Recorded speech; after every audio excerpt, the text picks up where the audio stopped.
qui frappe en ce qui concerne les évangiles, et actuellement je les écoute réciter oralement, parce que j'aime bien écouter, j'ai l'oreille qui est assez exercée, peut-être plus que la vue, en tout cas la vue, la lecture, et je crois qu'il faut faire la part des choses, notamment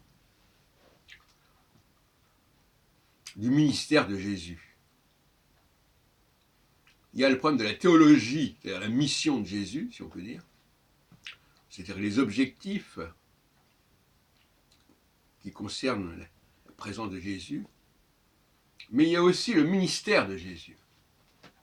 Le ministère de Jésus, c'est un ministère de praticien, c'est un ministère de thaumaturge. On n'arrête pas, notamment dans l'évangile selon Luc, que j'ai écouté in extenso ce matin, on n'arrête pas de nous parler de toutes sortes de guérisons, de toutes sortes. Et je crois qu'il faut dissocier nettement ces deux aspects. Le ministère,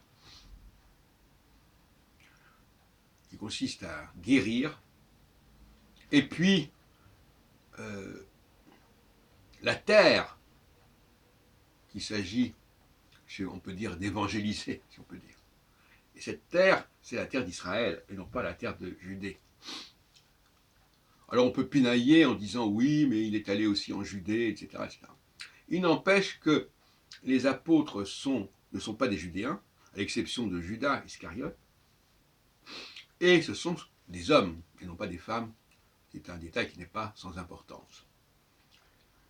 D'autant plus que les femmes ne sont pas circoncises, et par là même, le baptême leur convient beaucoup mieux que la circoncision, puisque le baptême met à égalité l'homme et la femme.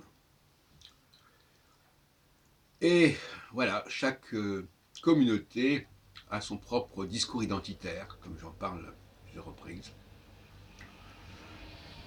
Mais il me semble évident que nous avons là deux personnages, deux profils, celui d'un Messie d'Israël, et puis celui d'un thaumaturge qui fait des miracles remarquables.